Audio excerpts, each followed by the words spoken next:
Hey, this is Devin. Um, this would be the second installment of my nonsensical ramblings. First one was on the Physicist record, and this one is the companion for the digipack of the Terria record, which is the newest one, and I'll give a bit of a rundown as to the content and the people involved and the lyrics and all sorts of stuff in the next little while. I apologize for the kitschiness of the recording, but I'm down to the last minute and this is the only thing available to me. It's a handheld Panasonic RQ-L10, a little tape recorder thing. I think it cost me $25. And the cool thing about it is it was what I used for the entire making of the Terria record in order to collect ideas and to jot down things and record riffs and all this. I carried this little cassette recorder around for a whole year. The recording of the record, Terria, took a year. The recording and writing, I would say, actually. After Physicist, I was left sort of going, okay, now what? That didn't quite do it for me, now what? And Terria, the reason why I am as proud of it as I am is as a result of that, because it just came naturally. I just let the flow sort of go, and if I didn't feel like writing for a week, I didn't. If I didn't feel like writing at all, I didn't, and the music that came out as a result of it just being an evolutionary process was really natural for me, and I think it is really close to the vision that I had in my head originally as well. Terria's it's really actually quite full of life compared to Physicist, and it was just, again, I think just letting it evolve and sort of become what it became added a real relaxed feel to the process and made the record that as well. The artwork on the record was done by Travis Smith, who did an absolutely stellar job, and he was involved with it from the demo stages all the way through to the completion. So the artwork evolved with the record as well and became integral, in my opinion, to the experience of it, because you can sit back and just sort of have something to stare into. And he's really good at having multiple different layers of all sorts of things on his artwork, from visual to the actual metaphor of what he's doing. It's all there on multiple levels, and I think that works well with the record, because that was the intention that I was trying to achieve as well. Just a record that was calm yet sort of ugly in parts and weird in other parts, yet worked on quite a few levels for myself. As every record is, Terria was a page of my life. It was the genesis of it was actually written and started in the summer of 2000, where Strapping and Physicist and everything else, we all went on a tour across Canada, and it was the first time I'd actually toured Canada, and we did it in a van, and it was really grassroots and all that, and I got to see the country that I live in from a whole different perspective. It was the terrain is just unbelievable in Canada. There's valleys and mountains and prairies and water and lakes, and everything just seems to be just so emphasized on a just a terrain level. It's like everything just is a bit bigger or a bit broader or a bit more foreboding. And I just remember thinking to myself, when we were driving, it was about 6 o'clock in the morning and the sun was coming up and there's prairies and a train, and I thought, yeah, this is where I live, this is Canada. And the song Canada came from that, just that sense of like, all right, we're on the road, everything's all right for the moment, and there's some beautiful things around.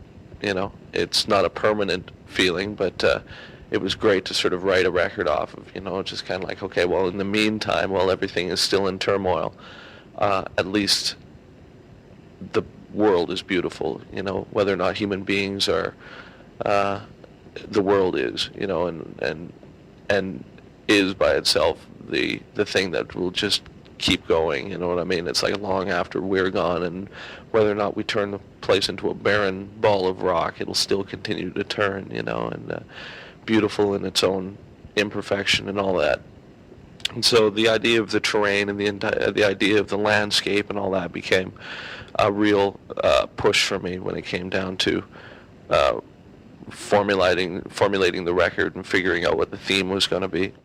The psychological points for Terria, what I was trying to get across, I think a lot of it was trying to teach myself patience because I have none, and so with this one I just didn't try and push it, even though I was excited about getting the record finished and everything. I was like, no, just let it get done in its own time, and be happy with the progressions that you make, but there's always more to be made, so just take it easy and let it flow. And I think that worked actually for me to a certain degree, because the rewards of patience like that were just something I wasn't prepared for.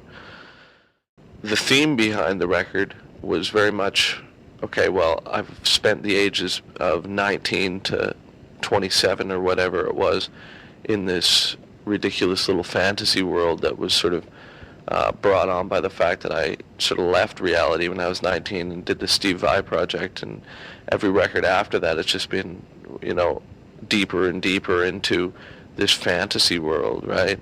And when I finally was able to pull my head out of my ass and look around and say, okay, well, where are we at and what's life all about, and you're almost 30 now, and where does that put you and how do you feel about things? And Terria has that dreamy quality of like being lost in the netherworld, but it also has those moments of harsh reality where it's like, okay, well, things die and you have responsibility, and as a result of being in a relationship and being a business person to a certain extent and a musician above and beyond all that, it's like trying to make that all work together is a really strange occurrence to me. And I think that's summed up really well in the song Earth Day, where the lyrics are, eat your beats, recycle, don't eat your beats, recycle. It's like either way you've made a choice, and the choice is what's important. But in the real world there's responsibility, and pretending you're a rock guy or whatever like that and trying to avoid that only takes you so far before you realize that it's like, okay, well, my career isn't actually that big. It's like, let's not get ahead of ourselves. Let's quell the arrogance for a while and pick up the broom and sweep up the floor, or mop up the dog puke or whatever it is. So Terria basically states that it's kind of like, whoa, okay, here's reality, and I don't get it. Which is just, I think, the initial stages of it, and I think that embracing that reality will be more in the future. But for Terria, it was very much a confused issue for me, because I just didn't know how to deal with it and why it was happening and all sorts of things. But, that's it. It created music that was very strange, but cohesive at the same time, because I think accepting that responsibility perhaps makes you age a little bit, and becoming a man, which was the whole intention of the physicist and infinity side of things. I think realizing that, okay, you're an adult now is really strange, and that's a lot what Terry has to do with as well. My dog is sick, and we don't know if he's going to make it, actually. His name is Happy, and it looks like he may have cancer. And if that's the case, I'd like to go on record as saying that I tried to immortalize him to a certain extent in the song Mountain, where on the same tape recorder that I'm doing this ridiculous little speech, I had gone into the kitchen one day when it was dinner time, and Tracy and I goaded on Happy, and you'll hear him howling in Mountain because we're going, what do you want? You want supper? And he's like, "Ow!" And we do that, or have done that every night. You know what I mean? It's just kind of a little thing. The dog gets excited, we give him food, and blah, blah, blah, blah, blah. And so you hear Happy right after the breakdown section in Mountain howling and all that. So everybody put your best wishes forwards towards him, and he's an older guy, so if he doesn't make it through this, at least we can remember him on the record. The problem is every time we play that song, the other dog in the house freaks out because she thinks it's supper time, so we have to sort of play it sparingly and quietly. What else can I talk about? The players on the record, Gene Hoglan played drums, and he's a phenomenon in more ways than one. Craig McFarlane played the bass from the band Merv, M-I-R-V. Check out their website down in San Francisco. And Jamie Meyer played piano and the big string keyboards. The rest of the stuff is done by myself. I did the guitars, vocals, all the samples and ambience, and a mess of keyboards as well, actually. And again, Travis Smith did the artwork. I produced it and engineered it and mixed it and all that, but I had a good amount of help from the engineers that are listed on the record, but primarily Sean Thingvold, who's a really good guy and an excellent ear for things. And both him and I have got some sick fascination with the record Hysteria by Def Leppard, so we managed to sit around and analyze things for a long time in the mixing stage of it, which I think added to the sort of ethereal quality of it. Now the songs, Olives was written in Australia, and essentially it's just I wanted the record to start without people realizing that it had actually started, you know. With Infinity, and for Infinity in particular, it was like the record demanded your attention for as long as it was playing, and I think that's kind of rude, actually. And with Terria, what I wanted to do was I wanted a record that was more suited a situation with a couple of friends sitting around, you know what I mean, just having a good time. And there's dynamics in this one, the ups and downs, so when it demands your attention, it's enjoyable, but when it's time to chill out and go get a glass of water or order a pizza or something like that, there's times where the record has nothing going on, you know. It's just sporadic parts with, you know, voices and like little orchestras and things like that. So Olives sort of that's how the record starts, you know, just sort of like don't pay too much attention, but then it swells and kind of gets your attention, and by the end of it, the crescendo just goes, well, okay, and then that's where everybody starts paying attention to the record, because it just gets really ugly and really persistent. And I spent a good 2 months on this record with headphones on, just doing things that you would only hear after listening to the record, you know, 50 or 60 times. I really wanted it to be like, oh wow, I never noticed that, or holy cow, what's going on there, you know? So it's like, it's a bit of a shame on a certain level, because you spend so much time on these parts, and these parts are so cool, but you hardly hear them, like, if at all, you know? So that's another thing with Terria, is I just wanted it to be subtle, so it had all that information going on that was going on in like Infinity and City and all that, but done in a way that it wasn't in your face, so it was just there to be found if you want to find it, but if you don't want to listen to it, it's just the songs, and that's cool. So Olive starts to sort of disarm people, and then that little acoustic bit between Olives and Mountain, that's just to sort of break it up. That's just to sort of go, oh, okay, well, what was that? And then all of a sudden when Mountain comes in again, it's like just devastating again, right? In my opinion. And Mountain sets a tone in singing about just like my home life, about taking out the garbage, and like, you know, it's beautiful but really weird. You know, I can't really. I'm gonna hold back from describing a lot of the more intimate details about this record, because I kind of went inward on an emotional level on this one, and I think if I bring up too much about it, then it would be capitalizing off of it, and that's kind of ugly. So I'll just give you a brief overview on the songs and what the vibe is about, as opposed to what the lyrics are about, and I'll leave you to fill that in if you're so inclined, and then I won't intrude on it.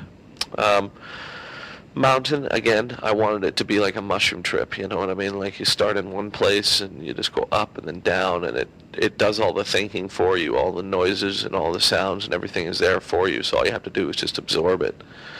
Then there's happy in it, and at the end of it just explodes, and I just wanted people to just drift off into that sort of murky chaos thing that happens at the end of Mountains, all that madness. And when you start focusing in on those little guitars that are playing those crunchy little solos and everything far, far in the distance, and that Chinese, Oriental, Cantonese, whatever it is, thing talking there, it's like you get so deep into the quietness of that when Earth Day comes in, it's just like, wow, okay, here's the first real song on the record. You know what I mean? Like Mountain and Olives were great songs, but they're more just to disarm you.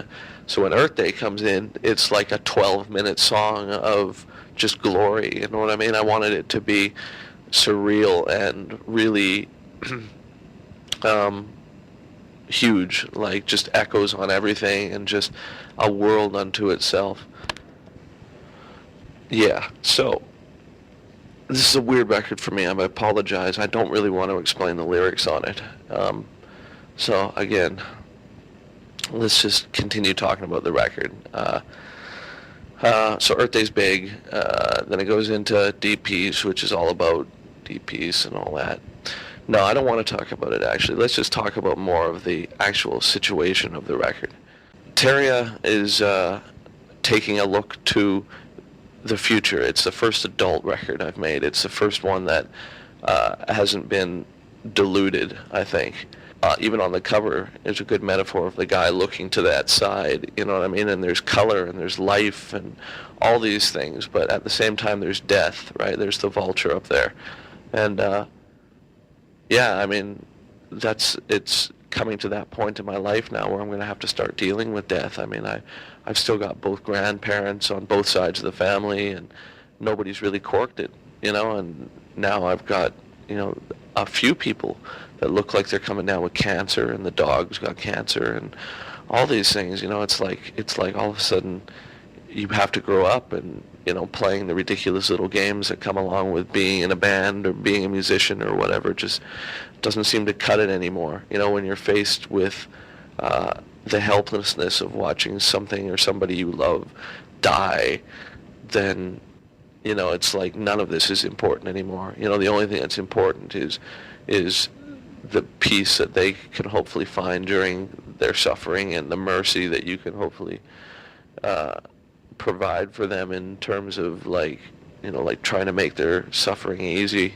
You know, and mercy, when I say that, I don't mean like you bestow it on somebody. It's almost more like, you know, at the end of the tunnel, at the end of the whole works, you know, it's throughout all the pain and all that, you don't want to see somebody disappear into chaos. You don't want to see somebody scratching and clawing their way towards death, you know, just afraid of it. I think it's more like just hopefully you can help them make their peace, and hopefully they can make their own peace, and you can be there for them, and, you know, that's it.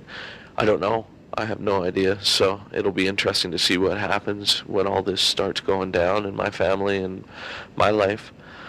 But I think Terry opens the door for that, you know, and I think that because in the process of making records, I learned a lot about myself. This one I learned a lot about just dealing with responsibility, you know, and even though it's weird and even though I don't necessarily like it that much, it's still a good part of what's going on now, you know. So Terria summarizes that for me.